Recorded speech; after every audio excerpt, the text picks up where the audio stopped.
কোরবানির দিন হাঁস মুরগি জবাই করা জায়েজ আছে কিনা? ঋণগ্রস্ত ব্যক্তির জন্য কোরবানি দেওয়া উত্তম নাকি ঋণ দেওয়া উত্তম? বিয়ের অলিমার গোশত সংগ্রহের জন্য কোরবানি করা জায়েজ আছে কিনা? কোরবানিকারীকে কি চুল, নখ ইত্যাদি কাটা থেকে বিরত থাকতে হবে? কোরবানিকারী ব্যক্তি এই 10 দিন দাড়ি শেভ করতে পারবে কিনা? কোন কোন পশু দিয়ে কোরবানি করা যাবে? কয়দিন পর্যন্ত কোরবানি করা যায়? কোরবানির গোশত কিভাবে বন্টন করবেন? কয় ভাগ করবেন? এর ভাগে কোরবানি দেওয়া যাবে কিনা? ত্রুটিযুক্ত পশু দিয়া কোরবানি দিলে কি কোরবানি হবে? কোরবানি আর আকিকা এ দুটো একসাথে দেওয়া যাবে কিনা? কয়েকজন মিলে এক ভাগ কোরবানি দিতে পারবে কিনা? পশুর জান যাওয়ার আগে কি চামড়া ছিলা জায়েজ আছে? লোন করে কোরবানি করা যাবে কিনা? মৃত ব্যক্তির নামে কোরবানির বিধান কি? তো জবাইয়ের সময় বিসমিল্লাহ বলতে যদি কেউ ভুলে যায় তাহলে কি করবে? কোরবানির ভাগীদারদের নাম জপা কোরবানির পরে এটা জরুরি কিনা? পশুর বয়স কত হতে হবে? কত বছর বয়স হলে আপনি সেই পশু দিয়ে কি করতে পারবেন? কোরবানি দিতে পারবেন। মৃত ব্যক্তির নামে কোরবানির বিধান কি? শুধু মৃত ব্যক্তির নামে আলাদা কোরবানি দেওয়া জায়েজ অনেক উলামা ইকরাম বলেন, কিন্তু অনেক উলামা ইকরাম বলেন যারা মৃত ব্যক্তির সাথে জীবিত ব্যক্তির সাথে মৃত ব্যক্তিকে যোগ করে দেওয়া যাবে। আপনি একটা ছাগল দিলেন, বলে যেটা আল্লাহ আমার এবং আমার মৃত বাবার পক্ষ থেকে, এভাবে করা যাবে। আর নবী আলাইহিস সালাম একটি ছাগল তার পুরো উম্মতের পক্ষ থেকে দিয়েছেন, জীবিত মৃত সবাই মোটামুটি এর ভিতরে শামিল। তো জবাইয়ের সময় বিসমিল্লাহ বলতে যদি কেউ ভুলে যায় তাহলে কি করবে? এর উত্তর হলো, নিজের পশু তো নিজে জবাই করা উত্তম। যারা প্রফেশনাল জবাই করেন মৌলভী সাহেবরা, তারা তো ভুলের কথা নয়, কারণ তাদের অভ্যাসই আছে। নিজেটা নিজে করতে গেলে ডরে ভয়ে ভুলেও যেতে পারে। যদি কেউ ভুলে যান, ভয়ের কোনো কারণ নাই। মুসলমান যদি ভুলেও যায় তবুও সেই পশু হালাল হবে, খাওয়া হারাম হবে না। ইচ্ছাকৃত যদি কেউ বিসমিল্লাহ না বলে সেটা ভিন্ন কথা, সেটা সমস্যা আছে। কিন্তু ভুলে যদি বিসমিল্লাহ না বলে তাতে পশু হালালই থাকবে, হারাম হবে না ইনশাআল্লাহ। লোন করে কোরবানি করা যাবে কিনা? হাওলাত করে ঋণ করে কোরবানি করা যাবে কিনা? এর উত্তর হলো যাবে, যদি সেই ঋণের টাকাটা দেওয়ার মতো ব্যবস্থা বা ইচ্ছা সদিচ্ছা থাকে, তাহলে ঋণ করেও কি দেওয়া যাবে? ঋণ করে ভালো কাজ করা যায়। এরপরে আসি, পশুর বয়স কত হতে হবে?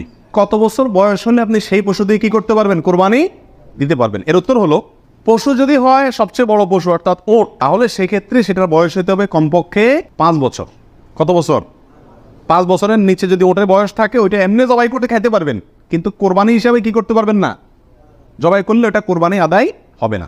গরু যদি হয় তাহলে সেক্ষেত্রে তার বয়স হইতে হবে কমপক্ষে 2 বছর। আর ছাগল, দুম্বা, ভেড়া এগুলো যদি হয় তাহলে তার বয়স হইতে হবে কমপক্ষে 1 বছর। তাহলে ছোট পশুগুলা 1 বছর, গরু 2 বছর, ওট 5 বছর। ছোট পশুর মধ্যে আবার দুম্বা, ভেড়া এগুলো যদি 6 মাসের বয়স, 7 মাস, 8 মাসের বয়সেরটা দেখতে 1 বছরটার মতো বড় দেখা যায় তাহলে চলবে, কিন্তু ছাগলের ক্ষেত্রে পরিপূর্ণ কি হইতে হবে? 1 বছর হওয়া লাগবে। কোরবানির দিন হাঁস মুরগি জবাই করা জায়েজ আছে কিনা? আমাদের দেশে অনেকেই গ্রামের দেশে বলেন যে কোরবানির দিনগুলোতে, ঈদের দিনে কি করা যায় না? হাঁস মুরগি জবাই করা যায় না। আসলে কতটা সঠিক? উত্তর হলো, এটা সম্পূর্ণ ভিত্তিহীন বানোয়াট কথা। এর কোনো গ্রহণযোগ্য ভিত্তি ইসলামী শরিয়াতে নাই। বরং কোরবানি ঈদের দিনে কেউ চাইলে হাঁস বা মোরগ কি করতে পারবে? জবাই করতে পারবে। তবে যদি এটাকে কোরবানির নিয়তে করে যে আমার তো গরু ছাগল দেওয়ার সামর্থ্য নয়, আমি মুরগি দিয়েই দিলাম কোরবানি, তাহলে সেক্ষেত্রে এই জবাই কি হবে না? জায়েজ হবে না, কারণ এই পশু দিয়ে কি হবে না? কোরবানি হবে না। এমনি গোশত খাওয়ার জন্য যদি জবাই করে তাহলে ঈদের দিনেও জবাই করাতে কোনো সমস্যা নাই। কোরবানিকারী ব্যক্তি এই 10 দিন দাড়ি শেভ করতে পারবে কিনা? জটিল একটা প্রশ্ন। কোরবানি করবেন, বাকাওয়াতি করবেন, খুব ভালো কথা, জায়গায় এসে ধরা গেছেন, দাড়ি শেভ করতে পারবেন কি? উত্তর হলো না। দাড়ি তো কোরবানি করলেও শেভ করা যাবে না, না করলেও শেভ করা যাবে, এটা তো সর্বাবস্থায় চাঁচা হারাম। সেক্ষেত্রে কোরবানির এই সিজনগুলোতে এসে গুরুত্বটা আরো বাড়ে। একে তো এমনি হারাম, আবার কোরবানি করছেন সেজন্য বিশ্বাস বলছেন আপনি যেন না ধরেন, এগুলোতে হাত না দেন। তাহলে কোরবানি করার যদি ইচ্ছা থাকে, আল্লাহকে সন্তুষ্ট করতে আসলেই মনে চান, তাহলে এই 10 দিন দাড়িতে কি করতে পারবেন না? শেভ দিতে পারবেন না। কোচা কোচা দাড়ি নিয়ে কি করতে হবে? মসজিদে যেতে হবে। কোরবানি দেওয়া শেষ, এবার কি করতে পারবেন? দাড়ি শেভ করতে পারবেন না, তাও যাবে না। কয়দিন পর্যন্ত কোরবানি করা যায়? কোরবানির সময়সীমা কতদিন? এর উত্তর হলো, এক্ষেত্রে ওলামা একরামের 2টি মত আছে। অনেক ওলামা একরামের মত কোরবানি করা যায় ঈদের দিন, জিলহজের 10 তারিখ, আর 11 এবং 12 এই 3 দিন। এটি ইমাম আবু হানিফা রাহিমাহুল্লাহর মত। এর বিপরীতে অনেক ওলামা একরামের মত হলো কোরবানি এটা 4 দিন পর্যন্ত করা যায়। কোরবানি ঈদের দিন এবং তারপরে আরও 3 দিন, 11, 12, 13। যুক্তি হলো যে আইয়ামে তাশরিক, এক হাদিসে আসছে একেবারে সুস্পষ্টভাবেই যে আইয়ামে তাশরিক এই দিনগুলা সবগুলোই হলো জবাই করার অর্থাৎ কোরবানি করার দিন। সেহেতু আইয়ামে তাশরিক হলো ঈদের দিন, ঈদের পরে আরও 3 দিন অর্থাৎ 13 তারিখ, চাঁদের 13 তারিখের সন্ধ্যার আগ পর্যন্ত।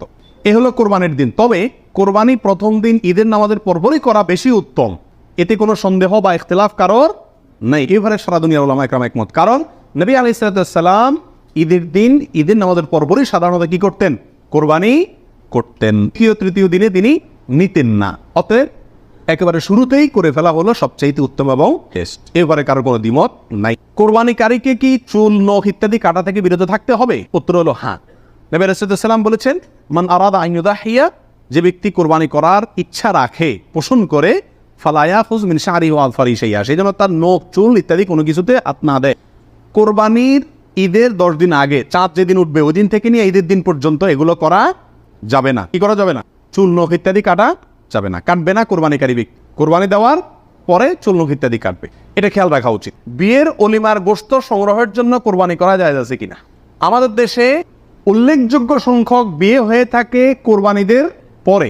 আপনারা খেয়াল করবেন, আগদ হয়তো আগে পরে হয়, খাওয়ান দাওয়ানের অনুষ্ঠান হয় কোরবানিদের পরে।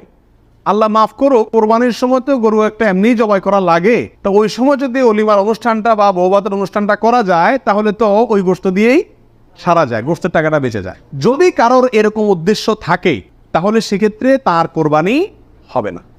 আর যদি কেউ মনে করে যে না, ঈদের পরে সবাইকে পাইতে সুবিধা হয় সেজন্য ওই টাইমটাতে করতেছি, অথবা আপনার কোরবানি করলাম, অলিমার জন্য আলাদা গরু জবাই করলাম, অথবা আপনার কোরবানির গোশত অলিমার জন্য করি না, আমি অলিমা করলেও একটা গরু দেই, অন্য বছর না থাকলেও একটা গরু আল্লাহর জন্য দেই, এরকম যদি কেউ থাকে তাহলে তার জন্য যায়।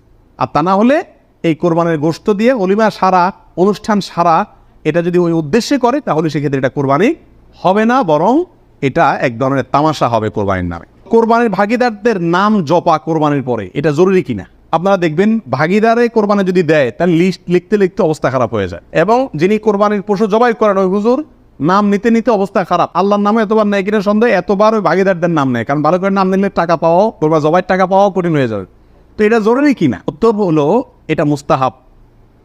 কোরবানি করার পরে আল্লাহুম্মা তাকাব্বালহু মিন ফুলান ফুলান ফুলান, আল্লাহ এটাকে অমুকের পক্ষ থেকে নাম ধরে তার পক্ষ থেকে কবুল করুন, এরকম বলাটা মুস্তাহাব, উত্তম। রাসূল আকরাম সাল্লাল্লাহু আলাইহি ওয়াসাল্লাম নিজেও বলেছেন, আল্লাহ এটা আমার পক্ষ থেকে কবুল করেন, এটা আমার উম্মতের পক্ষ থেকে কবুল করেন, আমার পরিবার, এটা আমার উম্মতের পক্ষ থেকে। তাহলে এভাবে সবাইয়ের পক্ষ থেকে কোরবানি যে কয়জন দিচ্ছে তাদের পক্ষ থেকে কোরবানি হচ্ছে এই কথাটা, এবং তাদের পক্ষ থেকে আল্লাহ কবুল করেন, এটা বলাটা উত্তম, মুস্তাহাব কিন্তু কিনা। কোনো কারণে যদি এটা কেউ বলতে ভুলেও যায়, নিয়ত যেহেতু আছে আল্লাহ জানেন, অতএব কি হয়ে যাবে? কোরবানি হয়ে যাবে। পশুর জান যাওয়ার আগে কি চামড়া ছিলা জায়েজ আছে? উত্তর হলো না, কঠোরভাবে নিষেধ। আমাদের দেশে কসাইরা এবং যারা চামড়া ছিলে নিজেরা অনেক সময় দেখা যায় জান এখনো পুরো বাইর হয় না, রু বাইর হয় না, তার আগেই ওই পায়ের রগ কাটা শুরু করে, চামড়া ছিলা শুরু করে, পুরো নাড়াচাড়া করে। এটা জায়েজ নাই, এটা গুনাহের কাজ। আপনি কোরবানি করছেন ইবাদত, অথচ গুনাহ হচ্ছে সাথে। নবী রাসূলুল্লাহ সাল্লাল্লাহু আলাইহি ওয়াসাল্লাম বলেছেন, ইন্নাল্লাহা কাতাবাল ইহসানা আলা কুল্লি শাই, আল্লাহ সব বিষয়ের প্রতি ইহসান করার নির্দেশ করেছেন। অতএব ফাইদা কাতালতুম ফাআহসিনুল কিতলাতা ওয়া ইযা যাবাহতুম ফাআহসিনুজ যাবিহাতা, তোমরা যখন কোনো পশুকে জবাই করবে তখন এই পশুর প্রতি রহম করিও, ভালো করে ধারটা দিয়ে নিবে, নবী সাল্লাল্লাহু আলাইহি ওয়াসাল্লাম বলছেন, যাতে করে তার রূহ বের হইতে কষ্ট না হয়। সেখানে জীবিত অবস্থায় এখনো মরে নাই, আপনি চামড়া ছিলা শুরু করে দিলেন, এটা খুবই অন্যায় এবং জুলুম। কষায় যদি করে তাকে থামাই দিবেন যে রূহ যেতে দাও, তারপরে হাত দাও। কোরবানি আর আকিকা এ দুটো একসাথে দেওয়া যাবে কিনা, এটা কমন প্রশ্ন আমাদের সমাজে। এর উত্তর হলো অনেক উলামায়ে কেরামের মতে দেওয়া যাবে, ফতোয়া শামী ইত্যাদিতে তাই লেখা আছে যে দেওয়া যাবে কোরবানি আর আকিকা একসাথে একই গরুর মধ্যে। আর অনেক উলামায়ে মধ্যে দেওয়া যাবে না। দেওয়া যাবে না এর ভিতরে আপনার পাকিস্তানের খুব নামকরা মুফতি ছিলেন মুফতি রশিদ আহমদ রাহমাহুল্লাহ, আহসানুল ফতোয়ার লেখক। তিনি হানাফি মাযহাবের বড় উলামায়ে কেরামের মধ্যে থেকে তিনি কঠোরভাবে এর বিরুদ্ধে করেছেন এবং বলেছেন কোন অবস্থাতেই কোরবানি আর আকিকা একসাথে মিক্স করা যায় না, উচিত না। কারণ কোরবানি একটা ইবাদত, আকিকা আরেকটি ইবাদত। আর তাছাড়া গরু এক অংশে একাধিক ব্যক্তি দিতে পারবে, এটা কোরবানির ক্ষেত্রে নবী সাল্লাল্লাহু আলাইহি ওয়াসাল্লাম বলছেন, আকিকার ক্ষেত্রে বলেন নাই। সেই জন্য কোরবানি এবং আকিকা পৃথক হওয়া উচিত। একই দিনে হতে পারে কিন্তু গরুর অংশে কোরবানি না, এই আকিকার কারণ নামের অংশ থাকা উচিত না। এই মতটা বেশি শক্তিশালী এবং বেশি সতর্কতামূলক। কোরবানির গোশত কিভাবে বন্টন করবেন, কয় ভাগ করবেন? এর উত্তর হলো কোরবানির পশু 3 ভাগে বন্টন করা উলামায়ে কেরাম মুস্তাহাব বলেছেন, কিন্তু কোনো হাদিসের ক্ষেত্রে আলাদা করে এভাবে নির্দেশ করা হলে যে 3 ভাগ করতে হবে। আল্লাহ কোরআনে বলছেন যে ফাকুলু মিনহু, তোমরা কোরবানির পশু থেকে নিজেরা খাও, ওয়া তাইমু আল কানিআ ওয়াল মুতাররা, ধনী গরিব সবাইকে দাও। তাহলে ধনী গরিব 2 ভাগকে দাও, আবার নিজে খাও, 3টাই হয়ে গেল এখানে। এর থেকে 3 ভাগ মোটামুটি ভাবে ইঙ্গিতে বোঝা যাচ্ছে, কিন্তু এটা কোনো জরুরি কিছু না। আর সহিহ মুসলিম হাদিসে আছে নবী সাল্লাল্লাহু আলাইহি ওয়াসাল্লাম বলেছেন তোমরা নিজেরা খাও, আবার রেখেও দাও, আবার দানও করো, অর্থাৎ 3টা করা যাবে। আবার সহিহ মুসলিমের আরেক বর্ণনায় আসছে তোমরা খাও এবং মানুষকে খাওয়াও। তাহলে বোঝা গেল নিজে খাওয়া, অন্যকে দান করা সবগুলাই উত্তম এই কোরবানির গোশতের ক্ষেত্রে। কয়েকজন মিলে 1 ভাগ কোরবানি দিতে পারবে কিনা? 2 জন 3 জন 4 জন 5 জন মিলে 1 ভাগ কোরবানি দিতে পারবে কিনা? প্রবাসে দেখা যায় একটা রুমে 3-4 জন আছে, তো কোরবানিদের দিন 4 জন মিলে যায় কি করে, একটা ছাগল কিনে নিয়ে আসে, এনে জবাই করে। তো 4 জন মিলে যদি একটা ছাগল দেয়, অথবা একটা অংশ গরুতে হোক অথবা ছাগলে হোক, কোরবানিতে যদি একাধিক ব্যক্তি যদি এক অংশ দেয়, কোরবানি হবে? হবে না। একটা অংশ একজন দিবে, সেখানে কয়েকজন যদি সেখানে অর্থায়ন করে, কয়েকজন ভাগ বসায়, আর এক অংশ কয়েকজন মিলে দেয়, তাহলে কি হবে না? কোরবানি হবে না, ওটা গোশত খাওয়া হবে। প্রবাসে যারা, যেসব ভাইয়েরা, লক্ষ লক্ষ ভাইয়েরা প্রবাসী আছেন, দেখা যায় যে 5 জন 6 জন 7 জন একটা রুমে আছেন, তো তারা সবাই মিলে একটা ছাগল কিনে এনে গোশত খান, কোরবানি তাদের উদ্দেশ্য থাকে না। আমি তাদেরকে অনুরোধ করব যে আপনারা কেন একটা পদ্ধতি অবলম্বন করেন না, যাতে আপনাদের কোরবানির সওয়াব হবে, গোশত খাওয়া হবে।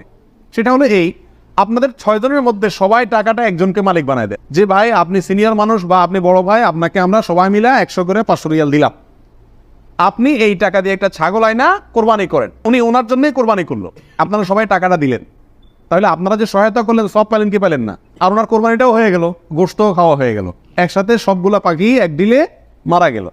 আর যদি সবাই ঈদের দিনই জবাই করবেন ছাগল, তাহলে কোরবানি কেন করবেন? একটু চালাক হলেই কোরবানির সবটাও হয়ে যাচ্ছে, গোশত খাওয়াটাও হয়ে যাচ্ছে। প্রবাসী ভাইদের ভিতরে এই সমস্যাটা প্রচুর পরিমাণ দেখা যায়, যে 5-6 জন মিলে ছাগল কিনে কোরবানির নিয়ত কেউই করে না, অথবা সবাই মিলে কোরবানির নিয়ত করে, যার দুইটাই কি ভুল। তো ভাগে কোরবানি দেওয়া যাবে কিনা, এটা একটা গুরুত্বপূর্ণ প্রশ্ন আজকালকার যুগে। কারণ কোনো ওলামা একরাম বলছেন ভাগে কোরবানি দেওয়া যাবে না, বরং গরু হোক আর ওট হোক, যত বড় পশুই হোক, দিলে একজনের পক্ষ থেকে দিতে হবে, 7 ব্যক্তির পক্ষ থেকে যথেষ্ট হবে। এই যে কথা প্রচলিত আছে, এটাকে অনেক কোনো ওলামা একরাম কি করছেন, অস্বীকার করছেন। আসলে সঠিক কোনটা, এ ব্যাপারে আগেই বলেছি যে একাডেমিক আলোচনা খুব বেশি লম্বাচড়া করার ইচ্ছা নাই এবং সুযোগও নাই।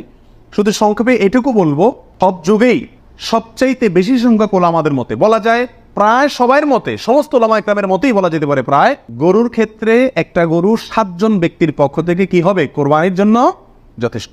এক্ষেত্রে বিচ্ছিন্নভাবে যে 2-1 জন আলেম বলছেন যে গরু হোক আর ওট হোক, একজন থেকে হবে, 7 জন থেকে হবে না, আমাদের যুক্তিগুলা খুবই ঠুনকো এবং খুবই দুর্বল। নবী আলাইহিস সালাম সফরে একাধিক ব্যক্তিকে কোরবানিতে অংশগ্রহণের সুযোগ দিয়েছিলেন, তারা বলেন যে এটা সফরের জন্য নির্দিষ্ট, অথচ নবী আলাইহিস সালাম সেটা নির্দিষ্ট করেন নাই, এটা ওনারা নির্দিষ্ট করছেন। নবী আলাইহিস সালামের কোনো নির্দেশ সফরে হোক, হাজারে হোক, সফরের বাইরে হোক, যে কোনো নির্দেশ সাধারণত ব্যাপকভাবেই সবার জন্য, সব সময়ের জন্য প্রযোজ্য হয়, যদি কোরআন এবং সুন্নাহর কোনো বর্ণনা দ্বারা নবী আলাইহিস সালাম নিজে ওইটাকে নির্দিষ্ট না করে দেন। তিনি সফরে যদি কোনো নির্দেশ করেন, ওই সফরের বাইরের জন্য সেটা কার্যকর হবে কি হবে না। যদি কেউ সফরের জন্য নির্দিষ্ট করতে চায়, তাহলে তার জন্য পৃথক দলিলের প্রয়োজন। বিধায় এটাই হলো বেশিরভাগ ওলামা একরামের মত। বিচ্ছিন্নভাবে কোনো আলেমের মত থাকতে পারে, কিন্তু সে 1-2 জন আলেমের কথা না শুনে সংখ্যাগরিষ্ঠ ওলামা একরামের মতের উপর আমল করবেন। গরুর ক্ষেত্রে 7 জনের পক্ষ থেকে যথেষ্ট হবে। তবে একটা কথা এখানে বলতেই হবে, সেটা হলো উত্তম হলো একাকি দেওয়া, ভাগে না দিয়ে কি দেওয়া, একাকি দেওয়া। এক্ষেত্রে কারোর কোনো দ্বিমত নাই, একাকি দিতে পারলে সেটা সবচেয়ে বেস্ট এবং ভালো। ত্রুটিযুক্ত পশু দিয়া কোরবানি দিলে কি কোরবানি হবে? ত্রুটিযুক্ত পশু, একটা পশুর ভিতরে কোনো দোষ আছে, ত্রুটি আছে, সমস্যা আছে, রোগবালাই আছে, ওইটা এমনি জবাই করে খাইতে পারবেন, কিন্তু কোরবানি দিলে কোরবানি হবে কি না, এর উত্তর হলো কিছু কিছু ত্রুটি আছে, যেই ত্রুটিগুলো থাকলে পশু কোরবানি করলে ওই কোরবানি যথেষ্ট হবে না। আর কিছু কিছু ত্রুটি আছে যেগুলো থাকলেও কি দেওয়া যাবে, ওই ত্রুটি সহকারে কোরবানি দিলে কোরবানি হয়ে যাবে। কোন ত্রুটিতে আপনার কোরবানি দিলে কোরবানি হবে না? একটা হলো ল্যাংড়া হওয়া, এমন ল্যাংড়া যে ল্যাংড়ার কারণে সে পশুর পালের সাথে চললে পিছায় যায়, তাদের সাথে তাল মিলায় ধরে রাখতে পারে না, অথবা জবাই করার জায়গা পর্যন্ত হেঁটে যাওয়ার ক্ষমতা নেই, তাকে ঠেলা নিয়ে যেতে হয়, ঠেসড়ায় নিয়ে যেতে হয়, শক্তি নেই পায়ে, 1 পা হোক 2 পা হোক, এরকম ল্যাংড়া খোঁড়া যদি হয়, তাহলে ওইটা দিয়ে কোরবানি দিলে কি হবে না, যথেষ্ট হবে না, হাদিসে সুস্পষ্টভাবে নিষেধ করা আছে। আরেকটা হলো যে এই পরিমাণ রুগ্ন, অসুস্থ, রোগা, যে রোগার কারণে সে চলাফেরা করতে পারে না, বা ওই যে হাঁটা শক্তি নেই, প্রচন্ড রোগা, দুর্বল, সেটা দিয়ে কোরবানি দিলেও কি হবে না, কোরবানি হবে না। আরেকটা হলো যে অন্ধ, এমন অন্ধ হয়, চোখ কানা অথবা চোখ অন্ধ, অথবা চোখে এমন সমস্যা আছে যে সমস্যার কারণে সে দেখে না, স্বাভাবিকভাবে ঘাস টাস রাখলেও সে বুঝে না কোনটা কি, অথবা ওই জায়গা পর্যন্ত দেখে একা একা যেতে পারে না, উষ্টা খায়, আমার চোখে বড় সমস্যা আছে, এরকম থাকলে এটা দিয়ে কি হবে না, কোরবানি হবে না।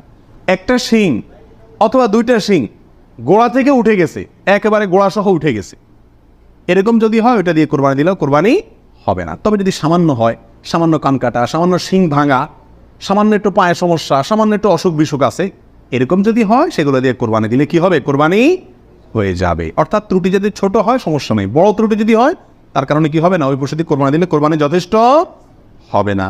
ঋণগ্রস্ত ব্যক্তির জন্য কোরবানি দেওয়া উত্তম নাকি ঋণ দেওয়া উত্তম? উত্তর হলো ঋণ দেওয়া উত্তম।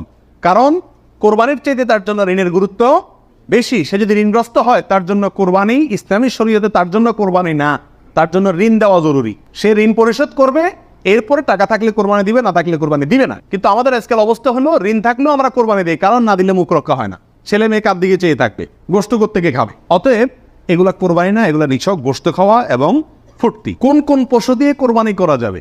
আপনি হাঁস মুরগি দিয়ে কোরবানি দিলে কোরবানি হবে কিনা? এর উত্তর হলো বড় পশুর ভেতরে 3 ধরনের পশু আর ছোট পশুর ভিতরে 3 ধরনের পশু, এগুলো দিয়ে কি করা যাবে? কোরবানি দেওয়া যাবে। বড় পশুর ভিতরে কোরবানি দিতে পারবেন ওট, গরু, মহিষ, এগুলো দিয়ে। মহিষ দিয়ে দিতে পারবেন কিনা এটা নিয়ে ওলামায়ের ভিতরে সামান্য ইখতিলাফ আছে। অনেকে মহিষকে গরুর অন্তর্ভুক্ত করেছেন, অনেকে করেন নাই। যার কারণে যারা করেছেন তারা বলছেন করা যাবে, যারা করেন নাই তারা বলছেন করা যাবে না। এই জন্য একান্ত অনন্য উপায় না হলে সেদিকে না যাওয়াই ভালো, ইখতিলাফের দিকে। আর ছোট পশুর ভিতরে 3টা, দুম্বা, ছাগল এবং ভেড়া, এগুলো দিয়ে কি করা যাবে? কোরবানি করা যাবে। এছাড়া অন্য কোনো পশু দিয়ে, এই গৃহপালিত পশু ছাড়া আপনি হরিণ দিয়ে অথবা অন্য কোনো হালাল পশু যেটা গৃহপালিত না, সেটা দিয়ে কি করা যাবে না? কোরবানি দেওয়া যাবে না, দিলে কোরবানি হবে না।